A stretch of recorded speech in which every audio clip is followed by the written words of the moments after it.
Hey, what's up guys? Ken here from the Retro Toyscapades channel. So wow, I'm at the toy store and my mind is just blowing apart. When did this happen? When did Zoids make a comeback? Guys, seriously, I didn't even know they were planning this. Like, wow. And you know, the way they've got everything lined up on the shelves here, they obviously really want to get your attention. But it's great.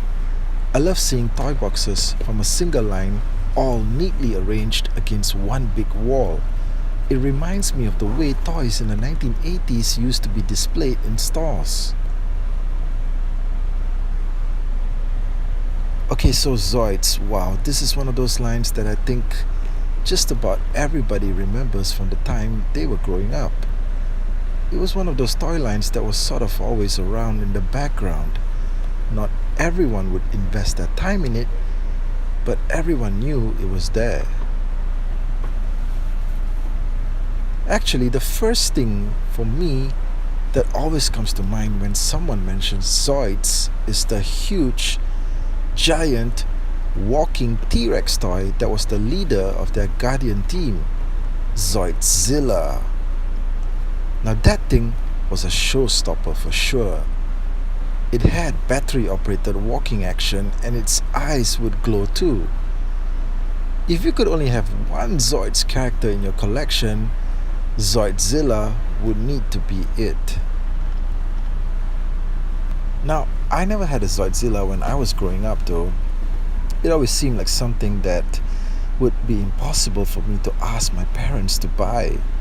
But thanks to adulthood, eBay, and a credit card, I eventually got one a few years ago. They were basically three gigantic, weaponized, motorized, walking toy T-Rexes from the 1980s that you absolutely need in your collection.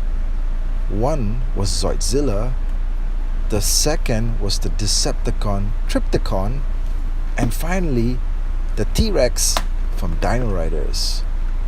Did I miss any others? There wasn't a motorized version of Grimlock, was there?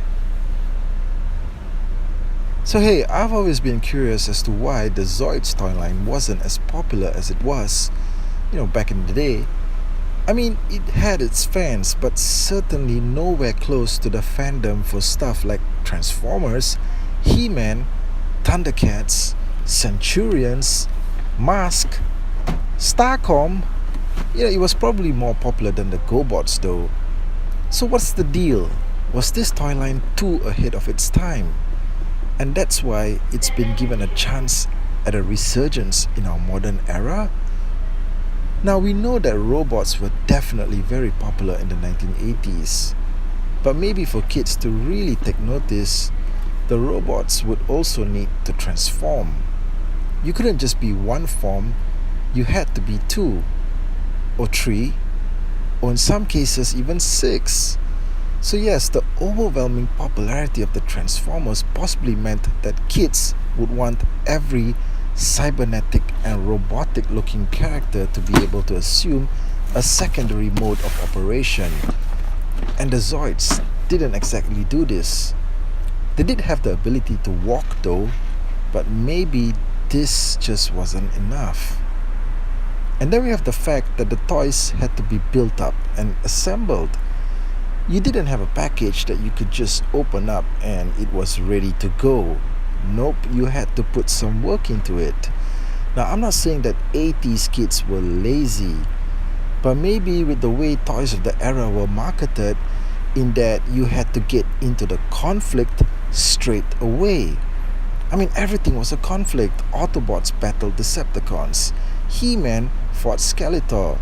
It was the Thundercats versus the evil mutants. The Ghostbusters battled the Marshmallow Man. Well, you get the picture. The toys, cartoons and comics were all conveying the same big, continuous battle. So there was no time to waste. Once you got the toys, you didn't want to slow down to build anything. You just had to get into the fight straight away. Of Of course, kids do love building toys, and brick systems such as Lego were already popular back then. But then again, it's probably more fun when you can build something and then have the option of using those same bricks or build systems to assemble something totally different. And that's not what Zoids was about.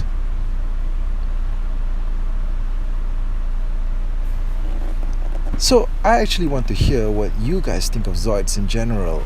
What's your take on it if you were a fan, and your opinion as to why the Toyline wasn't as popular as it probably should have been? Let me know in the comments section. And as always, do subscribe to the Retro Toyscapades channel for more pop culture content that you didn't ask for. Well, that's it from me. Thanks, and I'll catch you guys again real soon.